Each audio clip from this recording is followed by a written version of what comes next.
So what really is the role of Mohan Bhagwat as the RSS Sarsanghchalak celebrates his 75th birthday? How do we interpret the Prime Minister's gushing praise for Mr. Bhagwat? Joining me now is S. Gurumurthy, RSS ideologue and editor Tughlaq. Appreciate your joining us, Mr. Gurumurthy. The Prime Minister has said that Mohan Bhagwat's tenure has been the most transformative in the 100-year history of the RSS. Is that a bit of an exaggeration? Or do you believe that there is a reset in ties, given the fact that only a year ago, BJP President JP Nadda was saying the BJP doesn't need the RSS, we can stand on our own?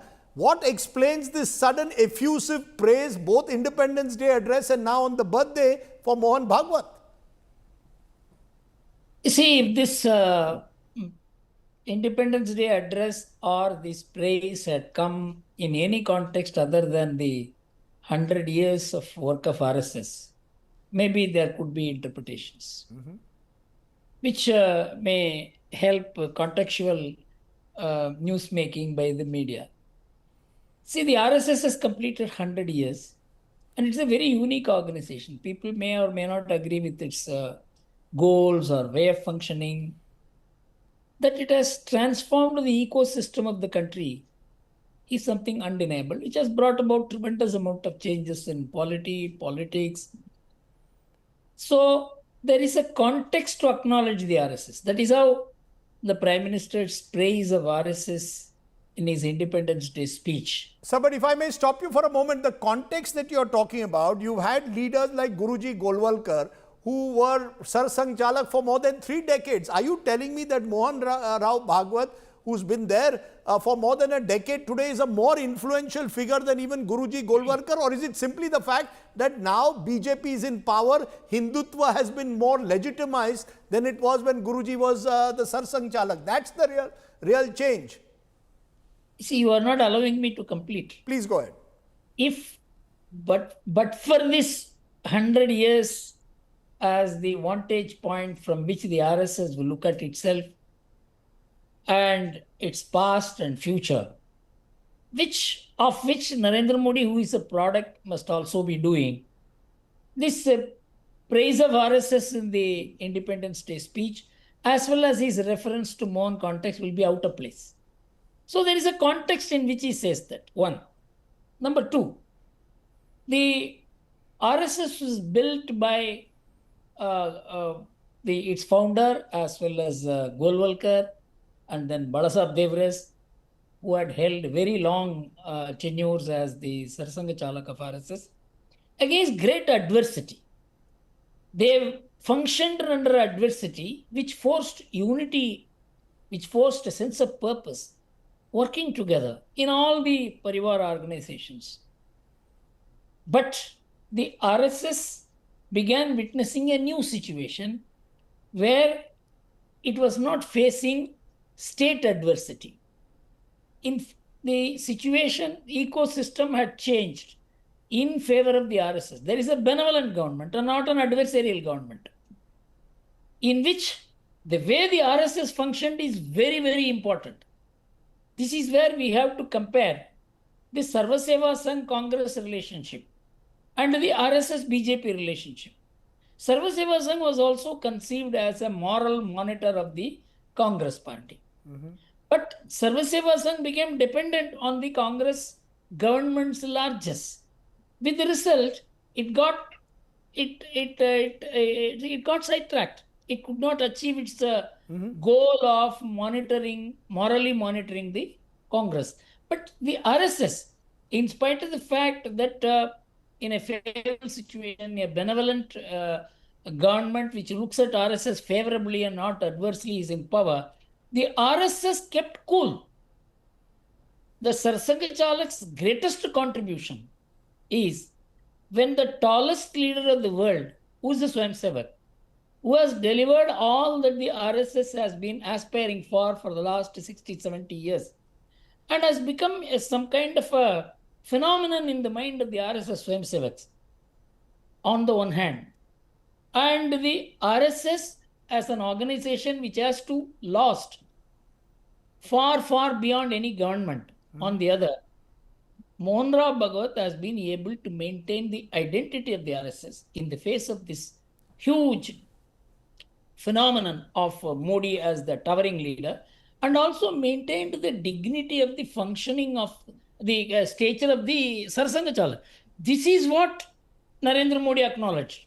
No, In this transformative year, it's interesting the way you're putting it, but there will be those who will challenge that by saying the RSS is now proximate to political power.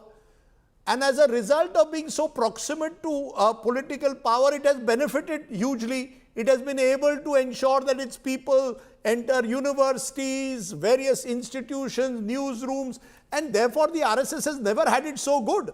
Therefore, there is the RSS now has huge amounts of control and influence that it can exert. So where is the compliment that you are giving the Sarsanghchalak? The Sarsanghchalak is a beneficiary, some would say, of what has happened. you see, Dr. Achin Vanayak, one of the great left thinkers, wrote in 1990s. Yes. I still recollect his words. There has been no proper study of the RSS by the people who do not agree with RSS, who are detractors of RSS. With the result, we will not know how the RSS functions.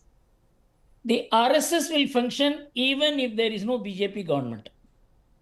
It will function if there is a BJP government.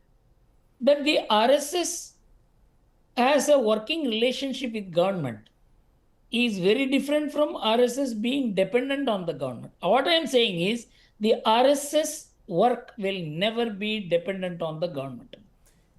That Mohan Rao Bhagwat has achieved. And this is transformative years because all that the RSS had hoped to achieve, aspired to achieve, longed to achieve, has been achieved from 2019 to 2024. But you don't think it has got more politicized as a result? You don't think that the RSS, which claimed we are apolitical, has got more politicized in the last decade? They are the ones out there running in some way the BJP's campaign, especially at state level. You don't think that that has in any way contaminated the RSS? If you will believe me, I have been associated with the RSS at fairly higher levels from around 1977. And even during the emergency, there were three phases of the RSS work, which I have seen intensely. One, the adversarial phase, in which the emergency, then return of Mrs.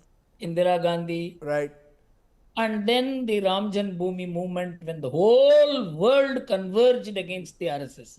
I had seen this phase. Afterwards, the melting of the national polity, partly accepting the RSS. Even those who were detractors of RSS began accepting the RSS and the BJP, forming coalitions in the late 1990s and early 2000. And the next phase is when Narendra Modi led the BJP to a massive victory.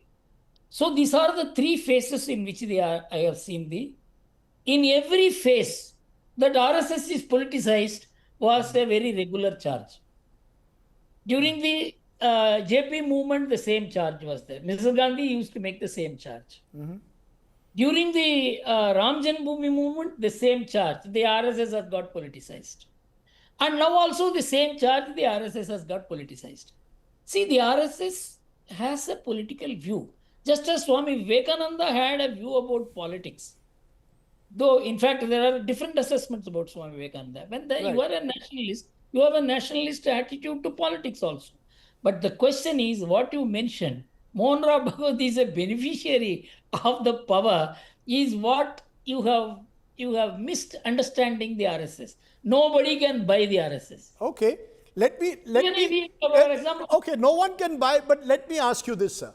A year ago, you will recall Dr. Bhagwat's, Mohan Bhagwat's remarks, for example, where he spoke out against Vyakti Puja, where he warned that no individual should think himself to be bigger than the organization. Many saw that as attempts to sort of downsize the personality cult that had been built around Mr. Modi, who had called himself a non-biological god in a way at the time. Then there was talk of 75 years, Margdarshak Mandal. Will Mr. Modi, who turned 75 in a few days, be asked to slowly retire? Will Mr. Bhagwat himself retire? What is all of what we've seen, this praise, part of this attempt to scotch all of that? That there is a clear division between the RSS and BJP, between Mr. Bhagwat and Mr. Modi, and Mr. Bhagwat is, as you're saying, in a way the ideological mentor, driver of the BJP. Rajdeep, your question is longer than my answer. I will tell you Sorry. what it is. The 75-year issue, I was actually eyewitness to what was happening in 1990s when there was some stagnation in the RSS leadership growth. Many old leaders had continued, and some of them were even seen to be physically not very active. So a discussion took place in the RSS. We are a youth organization, and we cannot have leaders who are not physically seen to be active. So they said we will have a normative age of 75, at which anyone can say, hereafter it is not possible for me, I will go. It is not a rule, because in RSS nobody retires unless the organization allows them to retire. But when a person gets into the RSS, it is his work for life, particularly a pracharak. So at 75, somebody will say, no, say it is 75, I will go. Then the organization will take a decision whether they should go or not. This is even for RSS. So far as the BJP is concerned, this rule was never applied. I will give you the standing proof that when Advani became the party president in 2004, after the RSS decided in 1997 or so, that about the 75 years, Advani was 77 years. So when you may ask why Advani and others were upgraded into the Margdarshak Mandal, it was a generational change in the BJP. It had nothing to do with the age. That generational change meant that a new generation has come to power. Are you saying the RSS is comfortable though with the idea of a personality cult around a political leader? Is Mr. Bhagwat comfortable with that? No, I tell you, the Advaniji, in fact, this is a subject which I have always discussed with Advaniji. Advaniji used to tell me, Guru, even though we are a parliamentary democracy, our elections are almost a presidential form of elections. We have to project a leader. In fact, in 1999, the BJP election manifesto, the suggestion was Atalji's picture should be on the front page, Advaniji's picture should be on the back page. Shikandar Bhatt was the man who said this. Advaniji said nothing doing. Only Atalji should be there on both sides, because he has to be projected as a leader. Okay. This country, unfortunately, from the time of Jawaharlal Nehru, Indira Gandhi, it had become some kind of a leader-driven political election. So the BJP had to follow that. So, Okay. but one thing in BJP is that nobody can institute personality cult in the way in which it happened in the Congress, because BJP is a consultative party. Can I know decisions have been taken in BJP which may not be completely to the liking of the prime ministers. Can I though stop you for one final question? Who do you believe is the more powerful person within the Sangh Parivar, Mohan Bhagwat or Narendra Modi? It's a bit of a googly. Sangha and BJP function parallelly, but there is connectivity. The Sangha recognizes that there are areas. For example, Sangha may have a particular view about foreign policy and all that. It will only tell the Prime Minister, or it may tell this is its view. But final decision taken by the government, the RSS will accept, because the government is more endowed with knowledge on the subject. Okay. They have greater competence. This parallelity as well as convergence is a very special feature of the working of the RSS and the BJP. And this is not understood outside. They always think these are competing organizations, they're competing leaders. No. Okay. It's not correct. Can I therefore just push you one time to what is the one thing about Mohan Rao Bhagwat that we don't know, that you know, that makes him, according to you, so special? See, he has managed the most difficult period of facing not adversity, but prosperity. In the prosperity, in the sense, acceptability. RSS had always fought against the views against it. Huge amount of turn in favor of the RSS and the system, but he has not allowed the RSS to become dependent on the BJP for any purpose. I can tell you this much. Okay. Let me leave it there. That is the greatness. Let me leave it there. Interesting to hear your views as always, S. Gurumurthy. I appreciate you joining us here on the news today. Thank you very much. Thank you so much.